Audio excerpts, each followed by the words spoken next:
இந்தியாவுல இருந்து வெளிநாட்டுக்கு வரையில வெளிநாட்டுக்கு போறோம் 2 வருஷத்துல வந்து செட்டில் ஆகுறோம் அப்படின்னு சொல்லிட்டு வீர வசனம்லாம் பேசிட்டு வருவோம். காரு வீடு பங்களான்னு 2 வருஷத்துல சம்பாதிச்சு செட்டில் ஆகுறோம்டா ஊர்லயே வந்து அப்படின்னு நினைச்சு சொல்லிட்டு வருவோம். அந்த வெளிநாட்டுக்கு வந்ததுக்கு அப்புறம் வந்து பாத்தீங்க அப்படின்னா இங்க நிலைமையே வேற மாதிரி இருக்கும். 2 வருஷத்துல என்ன நடந்திருக்கும் அப்படின்னு பாத்தீங்கன்னா, நீங்க சம்பாதிக்கிற பணத்தை வச்சு உங்க குடும்பம் வந்து சாப்பிடுறதுக்கு வந்து நல்லா சாப்பிடுவாங்க, நிம்மதியா சாப்பிடுவாங்க.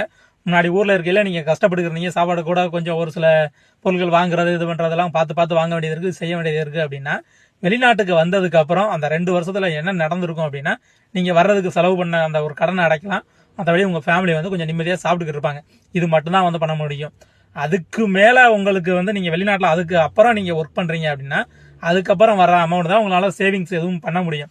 அதற்கு முன்னாடியே நான் வெளிநாட்டுல போயிட்டு 2 வருஷத்துல வீட்டை கட்டிடுவேன், கோட்டையை கட்டிடுவேன், அங்கே 4 ஏக்கர் இடத்த வாங்கிடுவேன், காரு பங்களான்னு வாங்கி செட்டில் ஆயிடுவேன் அப்படின்னு நினைச்சிட்டு வந்தீங்கன்னா அதெல்லாம் எதுவுமே நடக்காது.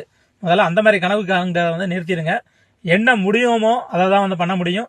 வெளிநாட்டில் நீங்க எடுத்ததும் 2 வருஷம் வந்ததும் அதெல்லாம் பண்ண முடியாது. சின்ன கடன்களை அடைக்கலாம். அது போக வந்து உங்க ஃபேமிலி வந்து நல்லா அவங்களுக்கு சாப்பாட்டுக்கு வந்து எந்த பிரச்சனையும் இருக்காது. அந்த அளவுக்கு பண்ண முடியும். அதுக்கப்புறம் நீங்க இருக்கிறத வந்து அதுக்கப்புறம் தான் உங்களால மிச்சம் பண்ணி ஏதோ ஒரு சேவிங்ஸ் பண்ண முடியும். அதனால புது புது கனவுகள்லாம் வெளிநாட்டுக்கு வரவங்க கண்டுட்டு வந்துட்டு நான் என்ன இருந்து இத்தனை 2 வருஷம் ஆச்சு, என்னால ஒன்றும் பண்ண முடியல அப்படின்னு சொல்லிட்டு இங்க வந்து வேலை பார்க்காம புலம்பிக்கிட்டு தெரிஞ்சா அது நல்லா இருக்காது. அதை பார்த்துக்கோங்க.